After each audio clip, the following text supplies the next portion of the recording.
Well, there's an old adage in the law profession, follow the money. In American universities, they receive hundreds of millions of dollars in foreign donations. Much of it is unreported, which is a violation of federal regulations. The funds aren't just gifts. They often aim to influence decisions and attitudes at these schools, especially when it comes to Israel. Gary Lane reports.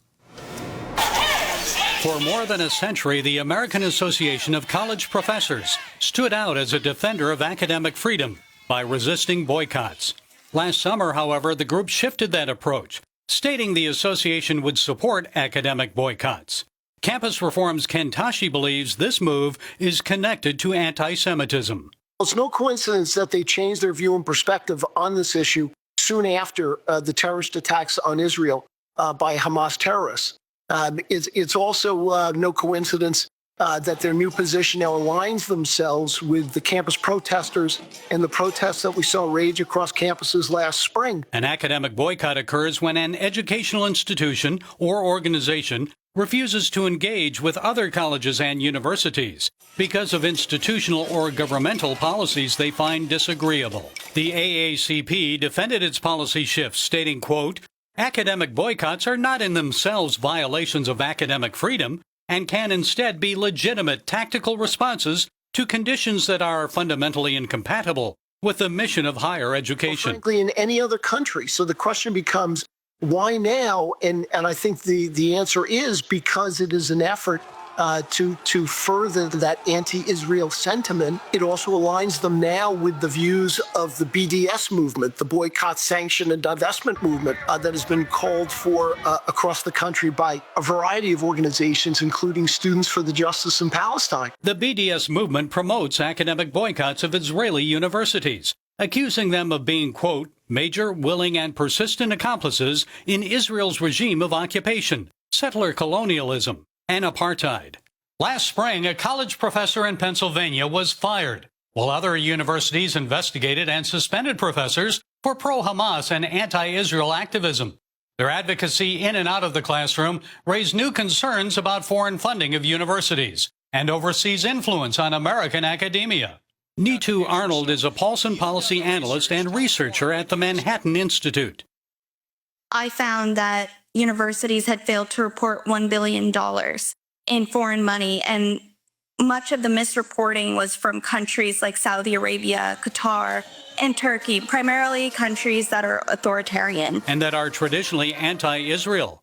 Section 117 of the Higher Education Act requires universities to report foreign funds with a monetary value of $250,000 or more within a calendar year. Over the 2 terms of the Obama presidency, Arnold discovered that only $1.8 billion of the $3.9 billion available was reported, which means that 54% went unreported.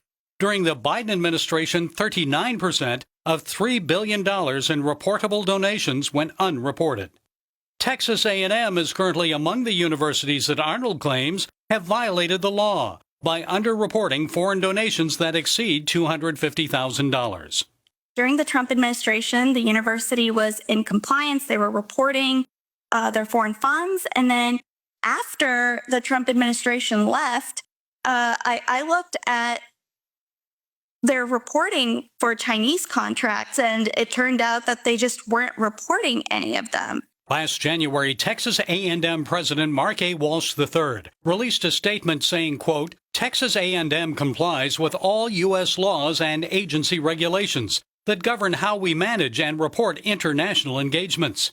Additionally, Arnold maintains the origins of these foreign donations can be unclear. For example, ByteDance, the Chinese parent company of TikTok, makes donations that would not be identified as coming from communist China. Arnold discovered that the University of South Dakota reported a 2021 gift from ByteDance, which is incorporated in the Cayman Islands. She notes that because the company is not based in China, the university incorrectly assumed the donation freed China from potential influence.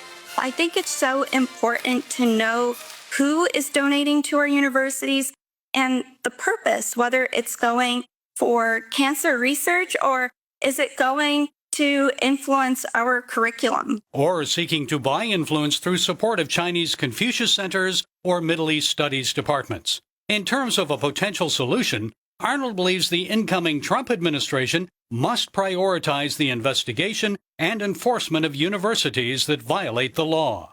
And again, I think that's why it's so important that we have transparency, that there is enforcement, and that we're actually aware of these transactions in a timely manner. Knowledge that can expose and prevent foreign influence that often stokes hate, violence, and anti-Semitism on American college campuses. Gary Lane, CBN News. Well, I'm fine with all the reporting, but I really don't think if you report or if you don't report, it makes a difference. What will make a difference is if Saudi Arabia comes to you and says, we want to fund a Center for Islamic Studies, and here is $50 million, or here is $100 million. So you're the president of a private or public university, it doesn't really matter, and you have that kind of offer in front of you. What are you going to do? Well, most, and I would say nobody's turned it down. If the Chinese government or a company controlled by the Chinese government says we want to help fund research into high-level computer chips, and by the way, here's $300 million, or whatever the number, pick a number, are you going to turn that down? I think the answer quite clearly is no, you're not. Israel doesn't have that kind of resource to come in and say, could you sponsor a Jewish studies, or what's the history of the modern state of Israel, or what are the international laws governing how Israel was established? Can we have that truth out there? Can we do that? Well, they just don't have the ability financially to do it. They can't stand up to the oil money of the Middle East. And so there's a huge disparity. So when you see these protests on the campus and everybody's in the same tent, everybody's wearing the same T-shirt, everybody has the same placards, you've got to ask the question, who's funding all of that? And if it's coming from Middle Eastern sources, shouldn't we all wake up to it and realize what in the world is really going on? It's time for us to stand up for truth. And in today's modern world and the free flow of money, whether it's through the Cayman Islands or through Luxembourg banks, I mean, name a pathway, any kind of reporting in that system is really not the answer. What are we doing as a free and open culture to proclaim, and using our free speech to proclaim the truth? What is happening on our college campuses today is this money is trying to shut that down so that we can no longer proclaim the truth. We can no longer say Hamas is a terror organization. Israel is not an apartheid state. 20% of their voting population is Arab Muslim. How in the world can you make these kinds of claims?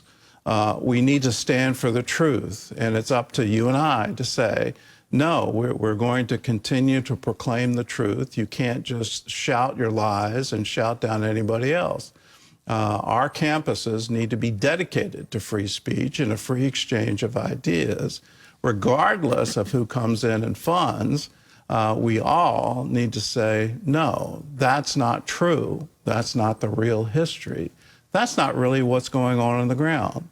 What's going on the ground is Hamas took a lot of international money and they turned it into tunnels and rockets and troops, and they attacked Israel. And we need to stand up to that and say, no, not on our watch. Do you want to transform your life in 2025? Then do this every day. Put on the full armor of God, not some of it, all of it.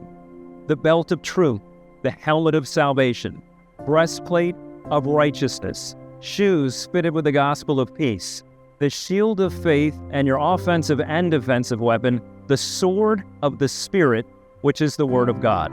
Why? So we can stand and be strong in the Lord and in His mighty power. Happy New Year, everybody.